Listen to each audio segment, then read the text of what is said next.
Hello बच्चों, आज मैं स्टार्ट कर रहा हूँ क्वेश्चन नंबर 11 से। A rectangular coil of 20 turns and area of cross section 25 centimeter square has a resistance of 100 ohm. If a magnetic field which is perpendicular to the plane of the coil changes at the rate 1000 Tesla per second, the current in the coil is। तो यहाँ पर current in the coil आपको पूछा है। तो number of turns जो है वो है आपको 20 है, और एरिया जो है एरिया है 25 स्क्वायर सेंटीमीटर, मतलब 25 इंटू 10⁻⁻⁴ मीटर का स्क्वायर ये एरिया है। आर इज इक्वल टू जो है 1000 ओम, 100 ओम है। ये the magnetic field perpendicular, magnetic field perpendicular है तो D B upon D T ये दिया हुआ है 1000 टेस्ला पर सेकेंड। ईएमएफ इक्वल टू जो होता है माइनस एन बी ए ऐसे लिखते हैं, डिवाइडेड बाई डी टी लिखते हैं। तो वेरिएबल क्या है? मैग्नेटिक फील्ड है, तो माइनस एन ए और D B upon D T, ये हो गया ईएमएफ। इसको मैग्नीट्यूड हम ले सकते हैं, तो EMF is equal to N A और D B upon D T. तो I is equal to EMF divided by कितना आर, रेजिस्टेंस हो जाएगा।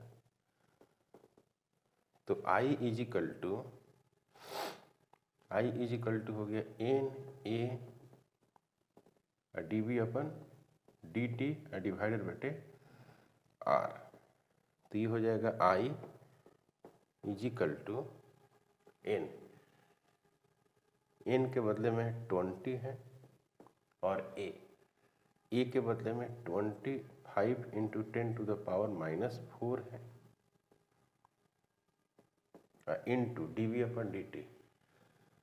D B upon D T में 1000 है और डिवाइडेड बटे आर का मतलब है यहाँ पर 100।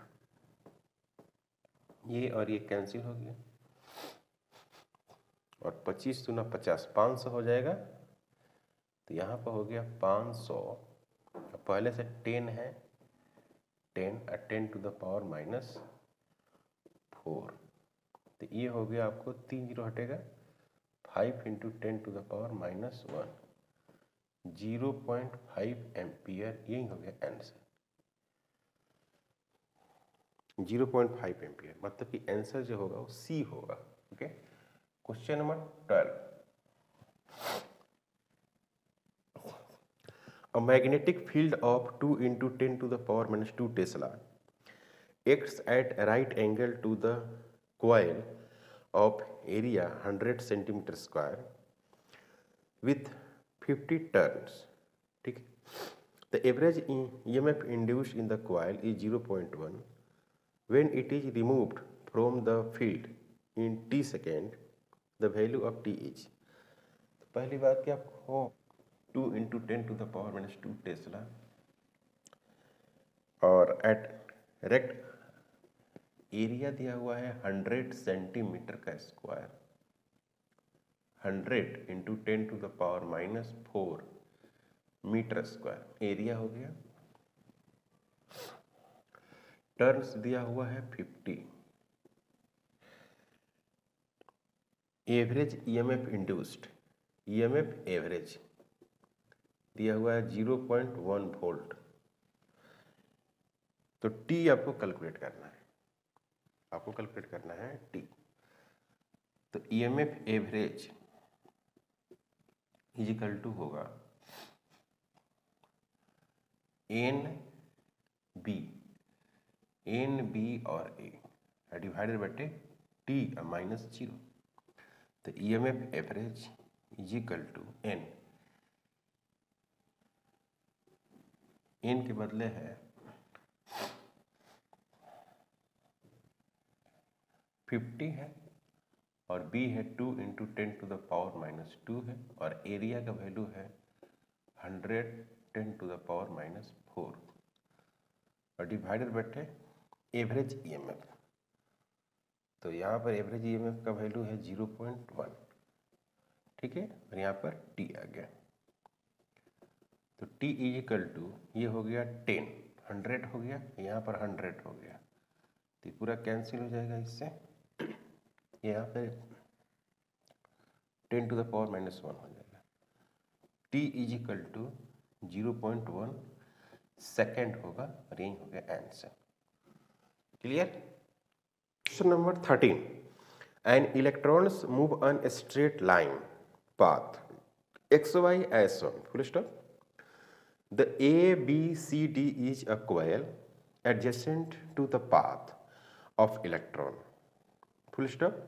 What will be the direction of current if any induced in the coil? इस तरह से एक coil है यहाँ पर और इस तरह से एक इलेक्ट्रॉन इस पाथ में चल रहा है। ये हो गया x और ये हो गया आपको y, इस तरह से चल रहा है, यहाँ से ऐसे इस तरह से। ये कौन है? इलेक्ट्रॉन है, इलेक्ट्रॉन है और यहाँ पर A है,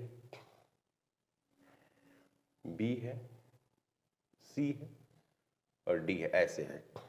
ओके, तो जैसे इलेक्ट्रॉन यहाँ पर आएगा तो यहाँ पर ये दौड़ रहा है इलेक्ट्रॉन, तो यहाँ पर अगर मान लीजिए कि होगा तो यहाँ पर इस सर्कल बहुत, इलेक्ट्रॉन जब यहाँ से चलना स्टार्ट करेगा तो जब ये यहाँ पे रहेगा या यहाँ पे रहेगा तो इधर बहुत दूर रहेगा इस सर्कल से, तो इसमें अमाउंट ऑफ मैग्नेटिक फील्ड क्या हो जाएगा, इसमें धीरे धीरे इंक्रीज करेगा। यहाँ पर सबसे ज़्यादा मैग्नेटिक फील्ड होगा इस इलेक्ट्रॉन के चलते। इलेक्ट्रॉन इधर जा रहा है, मैग्नेटिक फील्ड इस तरह से आप डिटरमाइन करेंगे इसमें। फिर जब इलेक्ट्रॉन यहाँ से दूर जाएगा तो इस इलेक्ट्रॉन के वजह से इसमें मैग्नेटिक फील्ड क्या होगी, कम होगी। तो फर्स्ट मैग्नेटिक फील्ड क्या करेगी, इंक्रीज करेगी। First magnetic field increase, magnetic field increase, then decrease, then decrease, decrease. So EMF induced in the coil first decreased, first में डिक्रीज करेगा and then increase and then first क्या करेगा, increase करेगा and then decrease, फिर decrease कर जाएगा। तो इसी तरह का ऑप्शन होगा। अब करंट की बात आएगी इसमें, इंड्यूस करंट की, तो शुरू में एक डायरेक्शन में होगा, फिर बाद में क्या होगा, अपोजिट डायरेक्शन में हो जाएगा। क्योंकि शुरू में घटेगा तो एक डायरेक्शन मिलेगा इसको, अब शुरू में इसमें बढ़ेगा तो एक डायरेक्शन मिलेगा, और जब लगातार फिर इधर जाएगा तो इसमें घटने लगेगा फील्ड, तो इंड्यूस ईएमएफ भी घटने लगेगा, तो डायरेक्शन क्या कर जाएगा, चेंज कर जाएगा। तो इसी के अनुसार ऑप्शन होगा। पहला है कि the current will reverse its direction as the electron goes past the coil. सही है, पहला ही ऑप्शन है, ठीक है। इसमें ऑप्शन क्या होगा, पहला होगा, ए ऑप्शन होगा। क्वेश्चन नंबर 14 काफी अच्छा क्वेश्चन है। A metal ring is held horizontally. A bar magnet is dropped through the ring with its length along axis of the ring. The acceleration due to gravity falling magnet is, कह रहा है कि इस तरह से कोई मान लीजिए एक मैग्नेट है, ठीक है, मान लीजिए नॉर्थ है, ये साउथ है, इसको क्या कर रहे हैं आप, इधर से गिरा रहे हैं, तो कितना से गिरेगा, जी से गिरेगा।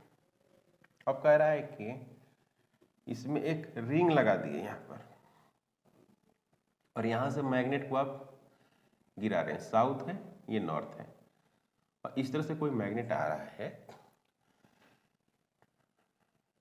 तो इसका अपना एक एक्सेलरेशन होगा।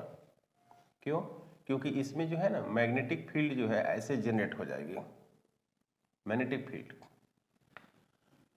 ओके, सर्कुलर पाथ में इसमें।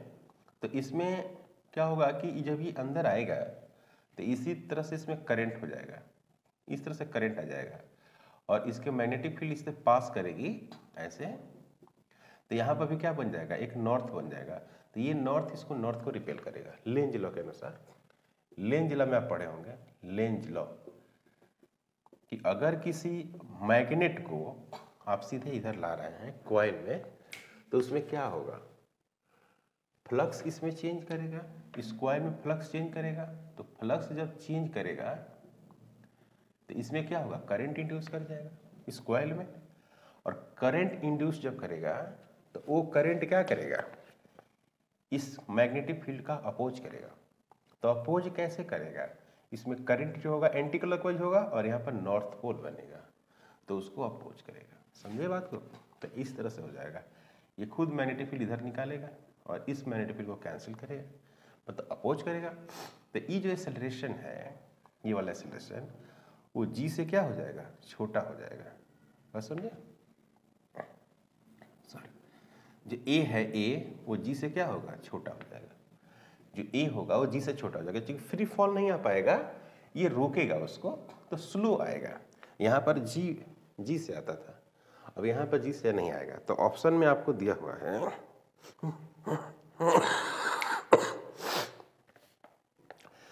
ऑप्शन में दिया कि मोर देन जी, माने जी से ज्यादा होगा, गलत है। इक्वल टू जी, गलत है। लेस देन जी, तो सी आंसर होगा, लेस देन जी होगा। Question number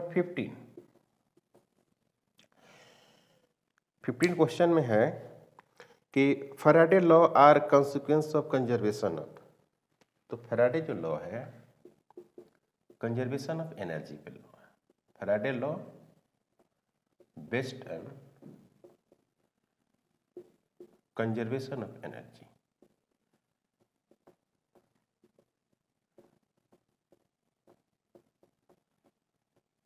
conservation of energy पे बेस्ड है, यानी ऑप्शन क्या हो गया, A. Okay, a cycle wheel of radius 0.5 meter is rotated with a constant angular velocity of 10 radian per second in a region of a magnetic field 0.1 Tesla, which is perpendicular to the plane of the wheel. The EMF generated between its center and the rim is। एक cycle wheel है और इस तरह से ये है ना rotate कर रही है, इस तरह से रोटेट कर रही है, इस तरह से परपेंडिकुलर इसमें मैग्नेटिक फील्ड दिया हुआ है। तो इसके लिए हमने एक फार्मूला बनाया था कि टोटल अगर वैल्यूज है ओमेगा अगर दिया होगा टोटल वैल्यूज, तो उसके लिए हमने एक फार्मूला बनाया था कि EMF इज इक्वल टू 1/2 है ना बी ओमेगा और रेडियस आर का स्क्वायर, इस तरह से। तो आपको सभी वैल्यूज यहाँ पर दिया हुआ है। R is equal to 0.5 metre दिया हुआ है और ओमेगा दिया हुआ है 10 रेडियन पर सेकेंड, इस तरह से दिया हुआ है। और B जो दिया हुआ है वो है 0.1 टेस्ला। तो आपको बताना है EMF। तो EMF is equal to 1/2 0.1 into omega हो गया 10 और R हो गया 0.5 इंटू 0.5।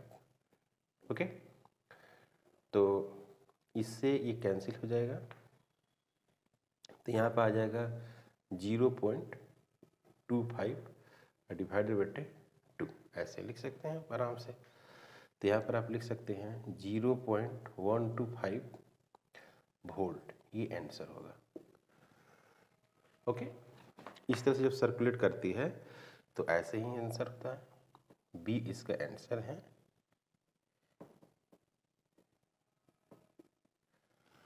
Question number 17। अच्छा, question 17, a conducting square frame of side A and a long straight wire carrying current I are located in the same plane as shown in the figure. The frame moves to the right with a constant velocity v. The EMF induced in the frame will be proportional to, मतलब कि EMF जो induce होगा वो किसके proportional होगा, ये सवाल है। ये करंट I हो गई, ओके, और यहाँ पर स्क्वायर है इस तरह से स्क्वायर है, तो इसकी साइड क्या होगी, ए हो गई, इस तरह से ए, और ये जो है ये मिड पॉइंट है और ये भी वेलोसिटी से इधर जा रहा है, इसमें करंट आई है, और ये वाला जो डिस्टेंस है वो एक्स दिया हुआ है यहाँ से। तो इसमें मान लेते हैं कि करंट इसमें ये इधर जा रहा है तो इसकी कोई लेंथ होगी ही, बिल्कुल ऐसे लेंथ होगी। तो यहाँ पर एक मैग्नेटिक फील्ड होगी, एक यहाँ पर मैग्नेटिक फील्ड होगी। तो मालूम है आपको इस वायर के चलते यहाँ पर भी मैग्नेटिक फील्ड होगी और यहाँ पर भी मैग्नेटिक फील्ड होगी ना। तो इसका नाम हम क्या दे देते हैं, B1, और यहाँ पर नाम दे देते हैं B2। ये वाला डिस्टेंस आप देख रहे हैं, यहाँ से यहाँ तक डिस्टेंस जो है x है, और यहाँ से यहाँ तक डिस्टेंस क्या है, a/2 है। तो ये वाला जो डिस्टेंस होगा वो x - a/2 होगा, इसमें कोई डाउट नहीं। ये वाला a/2 है और यहाँ से यहाँ तक, अब यहाँ से यहाँ तक क्या हो गया, x है और फिर a/2 है, तो x + a/2 ये डिस्टेंस हो गया। ओके, कोई डाउट, यहाँ तक कोई डाउट नहीं है। तो EMF = जो होता है मोशन के चलते वो VB/L होता है। तो एक यहाँ पर EMF है, एक यहाँ पर EMF है। तो इसकी जो मैग्नेटिक फील्ड है, इसकी मैग्नेटिक फील्ड ज़्यादा है, इसकी मैग्नेटिक फील्ड क्या है, कम है। तो नेट जो EMF होगा now, E net = velocity V B1 × L। L का मतलब इसकी लंबाई, इसकी लंबाई कितना है, A है, A हो गया, माइनस ये भी V से ही चलेगा, ये भी V से चलेगा, मैग्नेटिक फील्ड क्या है, B2 × A। तो यहाँ पर क्या मिला, V × A कॉमन हो गया, यहाँ पर मिला B1 और यहाँ पर मिल गया B2। तो V × A, B1 का वैल्यू क्या लिखेंगे, μ0I डिवाइडेड बटे 2 पाई और D का मतलब x - a/2 माइनस फिर μ0 फिर I डिवाइडेड बटे 2 पाई D का मतलब x + a/2। इसको सोल्व करेंगे तो क्या आएगा। अब इसमें क्या क्या कॉमन है देख लीजिए। यहाँ पर मिलेगा E net मतलब EMF है, E net = VA μ0, फिर क्या हो गया I, यहाँ पर क्या हो गया, नीचे में क्या हो गया 2 पाई। इसको सोल्व कर दीजिए, 1 बटे मतलब कि 2x - a ऐसे, ये ऊपर हो जाएगा, ऐसे सोल्व करिएगा तो फिर -a 2x + a ऐसे सोल्व करेंगे तो a और a आ जाएगा इधर, a और a इधर बाहर आ जाएगा, तो यहाँ पर आ जाएगा VA² μ0 फिर I डिवाइडेड बटे 2 और पाई। इसको यहाँ भेजेंगे 2x + a - 2x + a divided बटे 2x - a 2x + a, इस तरह से होगा। ये वाला कैंसिल हो जाएगा, फिर ये होगा VA² μ0 I × 2a डिवाइडेड बटे 2 पाई और 2x - a 2x + a ऐसे हो जाएगा। ये सब का सब क्या है, कांस्टेंट है, देख रहे हैं ना, सब के सब कांस्टेंट है। तो EMF जो नेट है वो क्या हो गया, 1 बटे 2x - a और 2x + a, इस तरह से होगा। तो इसमें एक ऑप्शन है जो बी ऑप्शन है वही होगा आंसर। बी ऑप्शन करेक्ट है। Good out. Okay, question number 18। A thin semicircular conducting ring PQR of radius small r is falling with its plane vertical in a horizontal magnetic field B as shown in the figure. Full stop. The potential difference develop across the ring when its speed is v. देखिए इसमें diagram दिया हुआ है इस तरह से, इस तरह से डायग्राम में ऐसे दिया हुआ है। ओके, इस तरह से एक रिंग है, ये जगह R है और ये जगह P है और यहाँ पर आपको Q जगह दिया हुआ है और मैग्नेटिक फील्ड है B और इस सेंटर से इस तरह से रेडियस R दिया हुआ है। और जाहिर सी बात है कि गिर रहा है तो नीचे गिरेगा ना, इससे इस तरह से गिर रहा है। तो we know that from motional EMF, we know that from motional EMF, motional EMF से हम लोग जानते हैं EMF इजिकल टू V अभी L होगा। तो ये हो गया V अभी L का मतलब क्या होता है? डिस्प्लेसमेंट होता है। L का मतलब डिस्प्लेसमेंट। तो L इजिकल टू यहाँ पर हो गया 2R, है ना बच्चों? L इजिकल टू क्या हो गया? 2R। ये वाला जो डिस्टेंस होती है, ये यहाँ से यहाँ तक का डिस्टेंस वो होगी 2R। तो यहाँ पर लिखेंगे 2R। तो यहाँ पर होगा VBR, 2VBR, 2VBR, यही EMF इंड्यूस होगा। तो पहला ऑप्शन में है 0, दूसरा ऑप्शन में है BV pi R square by 2 और C में है पाई R BV और D में है 2R BV, है ना, 2R BV। तो यही हो गया D, यही आंसर हो गया। ओके, और ये वाला पोटेंशियल जो है हाई है, ये हाइयर है और ये कौन है? लोअर है। ये कैसे? फ्लेमिंग लेफ्ट हैंड रूल से आप इसका डायरेक्शन डिटरमाइन कर सकते हैं। Question number 19।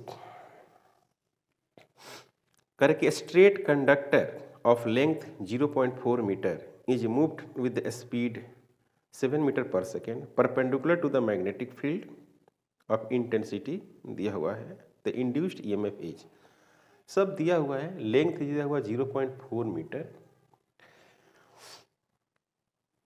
और V दिया हुआ है आपको 7 मीटर पर सेकेंड और B मैग्नेटिक फील्ड भी दिया हुआ है 0.9 weber per metre square, weber per metre square. तो इस तरह से हो सकता है कि इस तरह से मैग्नेटिक फील्ड दिया होगा, इसमें कोई कंडक्टर जो है स्ट्रेट लाइन मूव कर रहा है इस तरह से VC। तो EMF फिजिकल टू जो होता है VVL होता है, मोशनल EMF। तो V आपको 7 दिया हुआ है, B आपको 9 दिया हुआ है और ये दिया हुआ है आपको 4, सॉरी 0 पॉइंट क्या दिया हुआ है? 4 दिया हुआ है। इस तरह से वैल्यूज, हाँ यही वैल्यूज है आपको दिया हुआ है। तो ये हो गया आपको 28, 0.8, 7 × 28 और फिर हो गया 0.9। तो ये हो गया 72 और 9 दूना 18, 18 और 7, 18 7 हो गया 25। तो ये हो गया आपको, इसको यहाँ पर कर दीजिए और इतना हो गया वोल्ट। ये EMF हो गया, EMF इक्वल टू 2.52। तो ये आपको D ऑप्शन है जो आंसर होगा। Question number 20। A long solenoid of diameter 0.1 metre has 2 × 10⁴ turns per meter At the center of the solenoid of the coil 100 turns and radius 0.01 meter is placed with its axis coincides with the solenoid axis. The current in the solenoid reduces at the rate 0 ampere to 4 ampere in 0.05 second. If the resistance of the coil is 10 pi square, the total charge flowing through the coil during the time is। सबसे पहले इसमें क्या क्या दिया आपने देख लीजिए। Resistance आपको दिया हुआ है 10 पाई स्क्वायर ओम। डेल्टा टी का जो वैल्यूज दिया हुआ है वो है आपको 0.05 सेकेंड। करंट जो है इसमें फर्स्ट में इनिशियली करंट आपको 0 दिया हुआ है और फाइनल जो करंट है वो आपको दिया हुआ है 4 एम्पियर। 4 एम्पियर है। रेडियस दिया हुआ है आपको R is equal to 0.05 metre जो यूज होने वाला है, और टर्न्स जो दिया हुआ है कॉइल्स में वो आपको दिया हुआ है, गिवन है। इतने सारे चीज़ें दी हुई है। तो आपको इनिशियल जो फ्लक्स होगा वो क्या होगा? 0 होगा। इनिशियल जो फ्लक्स है वो क्या है? 0 है। यानी कहने का मतलब है कि फाई इनिशियल हो गया 0 और फाई आ गया आपको फाइनल। तो फाइनल में क्या लिखते हैं? म्यू 0 आई इंटू एन लिखते हैं सोलेनोइड के लिए। सोलेनोइड ऐसे आप लिखते हैं, है ना, म्यू 0 आई इंटू एन। तो म्यू 0 का वैल्यू आप लिखेंगे तो क्या लिखेंगे? 4 पाई और 10 टू द पावर -7। आई का वैल्यू कितना बच्चों? 4। और एन का जो वैल्यूज है, एन का वैल्यू है दिया हुआ है 2 into 10 to the power, N का वैल्यू दिया हुआ है 2 इंटू 10 टू द पावर 4। यहाँ पर लिखेंगे 2 into 10 to the power 4। Clear? अब इसको हमको क्या करेंगे? सोल्व करेंगे। तो सोल्व जब करेंगे, ये 5 ही है तो यहाँ पर हो जाएगा आपको, ये हो गया आपको 8 और 8 इंटू 4 32 पाई हो गया, इंटू 10 टू द पावर -3 हो गया, है ना, 5 ही हो गया। तो अब यहाँ पे है कि 5 में n नंबर ऑफ टर्न्स के लिए,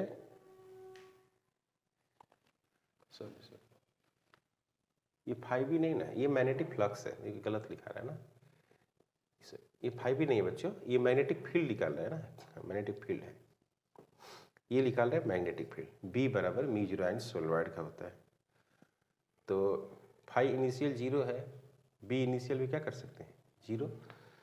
तो यहाँ पर हो गया आपको, ये फाइनल है, ये फाइनल है, इतना निकल गया।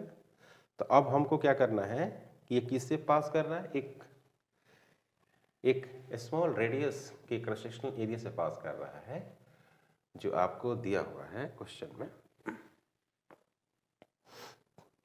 0.1 सेंटीमीटर, 0.1 सेंटीमीटर से दिया हुआ है। एक मिनट, जो क्वेश्चन है रेडियस 0.1 मीटर है, ये गलत दिखाया हुआ है, 0.1 मीटर है। ओके, अब क्या है कि N, capital N is equal to कितना दिया हुआ है? 100 टर्न्स दिया हुआ है। और इसमें अब हम क्या करना है? फ्लक्स निकालना है, डेल्टा 5 तो 5 इज इक्वल टू क्या होगा? बी फाइनल, फाइनल लिख दीजिए यहाँ पर, फ्लक्स किसका है? फाइनल है।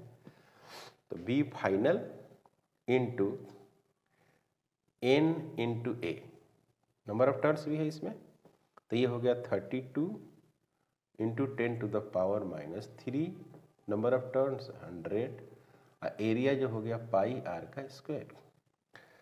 यहाँ पर भी पाई है तो ये हो गया 32 pi square into 10 to the power -3 into 100 into R. R का मतलब हो गया 10 टू द पावर -2 इसका स्क्वायर। इसको सोल्व करेंगे तो क्या मिलेगा बच्चों? 32 मिला। इसको सोल्व करिएगा तो मिलेगा 32 पाई का square into 10 to the power -3 into 100 into 10 to the power -4। तो ये कैंसिल हो गया, तो डेल्टा फाइव बी जो होगा वो होगा B final minus B initial. B final का वैल्यू यही है, तो यहाँ पर लिखेंगे 32 पाई का square into 10 to the power -5, यहाँ पर हो गया इनिशियल, तो ये हो गया डेल्टा फाइव। हमको क्या निकालना है? चार्ज। तो चार्ज के लिए फार्मूला हम लोग लिखते हैं इसमें, charge is equal to delta phi B divided by R. तो डेल्टा फाइव बी हो गया 32 pi square into 10 to the power -5 divided by R. R का वैल्यू है 10, पाई का स्क्वायर, ये और ये कैंसिल हो जाएगा, तो 32 इंटू 10 टू द पावर -6, तो यहाँ पर लिखेंगे 32 माइक्रो कूलम, ये हो गया आंसर। ये काफ़ी अच्छा क्वेश्चन है, क्वेश्चन नंबर जो 20 है, इम्पोर्टेंट क्वेश्चन है और थोड़ा सा लेंदी भी है। ओके, तो आज का लेक्चर हम लोग यहीं पे स्टॉप करते हैं, मिलते हैं नेक्स्ट लेक्चर पे। अगर आप हमारे चैनल पर नए हैं प्लीज़ सब्सक्राइब करें, शेयर करें। Thank you.